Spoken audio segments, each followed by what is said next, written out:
How close are we to the end? Not the end of a bad day or a relationship. I'm talking about the end of everything, the final curtain call for humanity. It might sound dramatic, but that's the question the Doomsday Clock has been asking for over 70 years. In this world of uncertainty and global challenges, this clock counts down to potential destruction. So, are only 90 seconds left for a global catastrophe? Is a troubling indicator about global warming. Climate change will destroy humans. The war between Israel and Hamas. The Doomsday Clock is a global alarm clock. It is 90 seconds to midnight. So, what exactly is the Doomsday Clock? It's a metaphor created by the Bulletin of the Atomic Scientists, a non-profit organization founded after World War II, meant to warn and educate the public about the potential harm of their creation, representing the threat of self-destruction.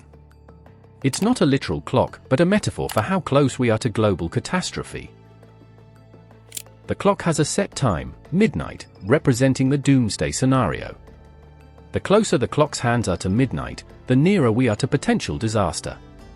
But how do they determine the time on this symbolic clock? It's not based on hours and minutes, but rather on a symbolic scale. A panel of experts, including scientists and policymakers, assesses global threats and adjusts the clock accordingly. Factors like nuclear tensions, climate change, emerging technologies, and global conflicts all influence the clock's position.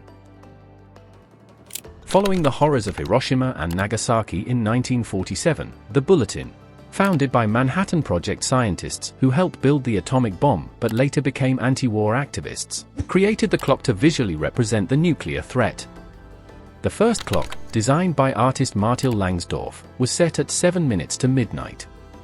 The Cold War era saw the clock's hands move based on US-Soviet tensions. In 1953, after the Soviets' hydrogen bomb test, it reached 2 minutes to midnight, the closest at that time. However, moments of hope like the 1963 partial nuclear test ban treaty saw the clock move back to 12 minutes to midnight. In recent years, the clock has been ticking faster than ever. In January 2023, the Bulletin moved the clock 90 seconds to midnight, the closest it's ever been. And this year on the 23rd of January, the Bulletin released the new reports which showed that the clock is in the same position yet. This is due to factors like the continued war in Ukraine, the war between Israel and Palestine, the worsening climate crisis, and advancements in technology like AI which lead to cyber threats. Now, some might say the Doomsday Clock is just a doomsday device itself, spreading fear and panic. But here's the thing, it's not meant to be a prediction of inevitable doom. It's a wake-up call, a reminder that we're playing a dangerous game with our planet and our future. So, what can we do? Well, the good news is, we're not powerless. We can pressure our leaders to take action on climate change and nuclear disarmament. We can support organizations working on solutions to these existential threats.